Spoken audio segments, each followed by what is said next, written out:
Welcome to Sweden, Malmo!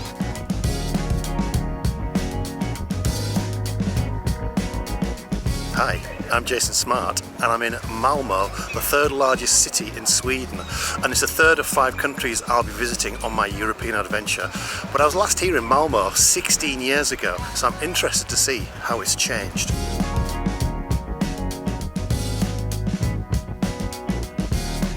Did you know Malmo is one of the most eco-friendly cities in the world? Nearly half of all trips are made here by bike, and the city runs on 100% renewable energy.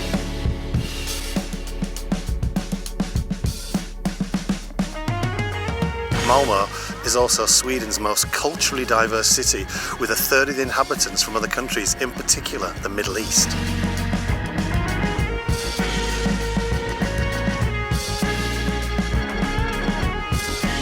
So hit subscribe, hit like, and let's get this adventure started. Let's go and see Malmo.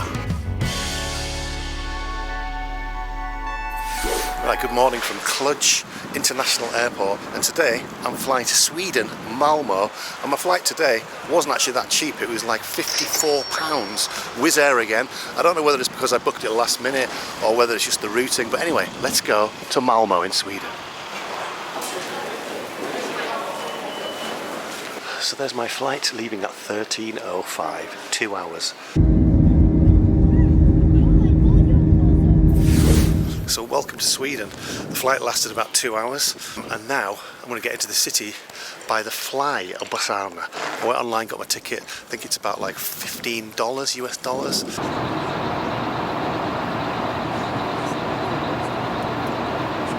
Right, just dropped the bags off in the hotel, and now I'm going to go and see the sights of Malmo. It's a Sunday, so it's a bit dead, and it's colder than it was in Cluj, that's for sure. So I'm wrapped up warm. But actually the city is not pronounced Malmo, because that O on the end has got 2 dots on it. It's actually pronounced Malmo. Malmo. So that's what I've got to try to remember. We're in Malmo. Right, I'm in a souvenir shop. Let's get some sort of magnet. What do you think? $9. That's pricey for a fridge magnet, don't you think? Well, I got it in the end. But Sweden is expensive. It's notoriously expensive. Scandinavia, for God's sake. Right, I'm in the main square of Malmo, and it is absolutely stunning. Look at all the buildings all around, everywhere. Every building, except for maybe KFC. And what is this statue about here? Look at it. I'm guessing in the summer there'll be fountains going. Building here, the like sort of cream coloured one, is, I think it's some sort of government administrative building. It's got the symbol of Sweden there with the 3 crowns. And this building is the town hall. That's where the decisions are made in the city. That's a grand building, look at it, with those statues on the top and that clock. That is a great statue. Apparently it's 500 years old. And it dates from when this city was actually part of Denmark. And I read that Malmo has been part of Sweden for less time than it has been for Denmark. They had loads of wars and stuff like that. So Malmo has been in the news recently because it's the entry point for a lot of migration. And they arrive in Malmo, and there's been news reports, and I think they're overstated, about crime on the rise. I have not seen anything, but then again, I am in the central core. It seems really safe to me. So this is Charles X, Gustav, King of Sweden. He's got a great statue, but apparently he's not very popular. He was king about 350 years ago, and he was battling with the Danes, which is not unusual, because apparently Denmark and Sweden hold the record for the most wars against each other. Anyway, he won, and he took over power. But the reason why he's unpopular is because, as well as starting a war with Denmark, he started a war with Russia and Poland. And in that war with Poland, 1/3 of the population were killed. This is St. Peter's. It's the oldest building in Malmo. And unfortunately they built it on a swamp, so the first time it fell down, but then there was a lightning storm, and some poor woman who was pointing at the spire during the lightning storm for some reason, and the lightning hit the spire and came down, so they burnt her as a witch. Eventually though, they built the spire, but you can see the different parts. The bricks change colour slightly where they've added onto it and rebuilt it.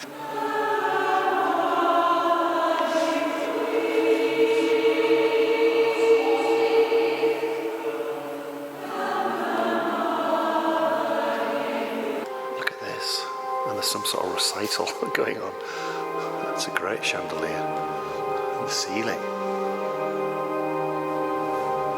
That choir was amazing, but the woman in charge, the conductor, she kept on stopping them. I don't know what she was hearing that was wrong. To me it sounded fantastic. I'm going to show you a statue. Now statues are pretty boring generally, aren't they, unless they're huge. And I'd walk right past this, but I was reading about it and who it is, because this guy is facing something that he created. He is responsible for the fortune that Malmo experienced, because his name was Franz Sewell. And he developed this harbour. He developed the harbour, which opened up sea trade. And he was a trader, a merchant. And one of his main commodities that he traded was tobacco. And that came from Virginia, America. But on one occasion, he messed up his order. And he ordered 10 times as much as he should have done. But he timed it to perfection. He didn't know this, because it was the start of the Civil War between America and Britain. So there was no more trade of tobacco. But he had a huge amount of it, so he sold it for a massive profit and he made a fortune, and he could develop lots of parts of this city. So yeah, he is responsible for a lot of the wealth of this city. But this has got a nickname, this part of Malmo, because of all the skyscrapers. It's called Malmo Hattan. Not Manhattan, Malmo Hattan. So I'm just here by one of the many canals in the city, and the canals were like once a part of the ancient fortifications, but eventually they became like the transport link for all the industrialization that had happened. But because of that, they became so polluted. In fact, I'm going to read you here a letter from the 1800s sent by some industrialist. My dear friend, everything is going wonderfully. The boats with the goods are now on their way, and the last week the rain came, so the harvest is saved. Your friend, Frick. P.S. My wife died yesterday. She fell in the canal. Look how modern this part of Malmo looks. All modern. Looks like it was being built by IKEA. The concert hall. Do you know, it's really nice to see in a city when you get fishermen, and it's always men, isn't it? I've never seen a woman doing it, but there's two guys over there. I wonder what they're actually catching. Look at this fancy building with its copper green turret and really fancy entranceway. She nearly got me. She nearly got me. That was it, nearly game over. So I've just read it is the High Court building. So yeah, if you ever commit a crime, you might end up in there. Might be worth it just to see what it's like inside. But anyway, I'm just near King's Park, and King's Park was built during the time of that rapid industrialisation, which means it was one of the few green spaces that you could go. So the people wanted to go in there, but the problem is you had to dress in your finery to get in. You couldn't just wear your civvies, you had to dress up in your top hat and whatever you were wearing. Nowadays it's all different, so I'm just going to go in and see what it's like. King's Park. I'm trying to work out what it is. Is it like, are they pigs? And like one there just sticking out the ground, and then one just with its head. Look at those fancy buildings across the road. I wonder if they're apartments. Who lives somewhere like that? Who lives somewhere like that? Oh my god, there's a rabbit. Look, an actual rabbit. Right, I'm going to head to Malmo Castle now. 9-minute walk from here. But yeah, the park is definitely worth a visit. More rabbits. So you can see a skyscraper over there. It's called the Twisting Torso, or the Turning Torso, and I think it was built like 25 years ago. And people live there, rich people who live there. But I was reading the Swedes are renowned for their lack of ostentatious behaviour. So someone said that if someone wins the lottery, you wouldn't really know, because they don't buy a flash car, they don't buy a Lamborghini, they'll buy a Volvo, and they'll live in the same house. But if you live in that tower, then obviously you're showing your wealth. I'd say, from my observations, the main wildlife in this park are ducks, crows, and rabbits. Oh, another bird as well. Pigeons. Cool little statue.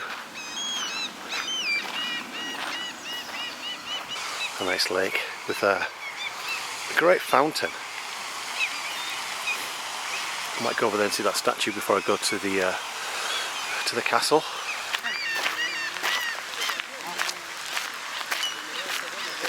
This water is so clean. I'm looking out for any litter and I cannot see a single scrap. Nothing. Some countries get it right, don't they? And Sweden is one of them. I don't think I've ever seen goslings before. Mum and Dad and the 2 chicks. Right, that was a bit of a hefty walk, but I've got to it. And it looks like a dragon, well no, a Pegasus, it's a horse, and a man diving off its wing. Oh, it's good from this angle. It looks like he's actually floating above it. Very well done the way they've got that done. Right, let's get back on the road, so to speak, to the castle. It's one of the best preserved medieval fortresses in Scandinavia, and it's a museum now, but before that it was a prison, and one of its most famous prisoners was a woman who murdered her husband and was sentenced to death. Now normally they get put in there, or they got put in there for 6 months and then they were executed, but she thought forget it, so she hanged herself. But the doctor who checked her over to check that she was dead, for some reason he took her head, took it home, put it on a pole in his garden, waited for all the crows to peck the flesh off, and then he had the skull and he put it in his bookshop. What was he thinking? It closed at 5 PM. It's 5:20. Just missed it.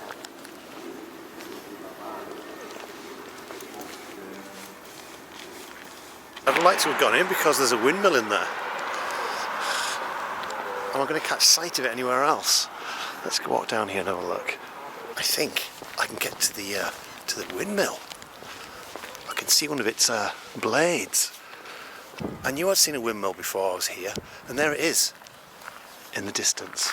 I just stopped here on the bridge because the view behind me just about sums up Malmo. It's got industrial buildings, it's got modern buildings, and it's got historical buildings. That's Malmo, isn't it? I think. Just making my way slowly back to the hotel, wondering what this is. A nice spirally thing. Watch out, snubble risk. What is snubble?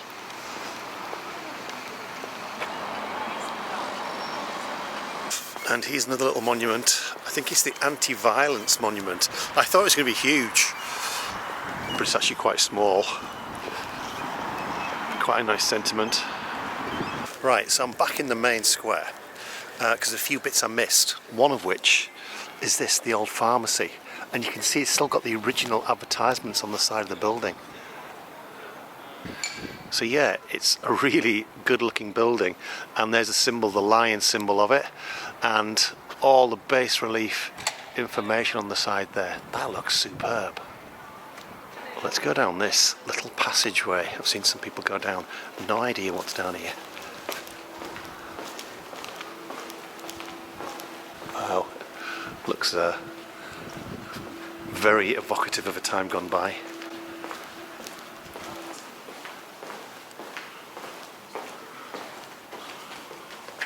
And this street that it just opens out onto is the main shopping street, I think, of Malmo, and it's got this like street orchestra. Looks really cool. I remember this from last time I came. How good is that? Right, with that backdrop of that old building behind me, I think this is a good place to say goodbye from Malmo. Tomorrow I want to get a train to the city of Lund. I saw it on a map and I thought, let's go there. It takes 10 minutes. So see you at the train station tomorrow morning.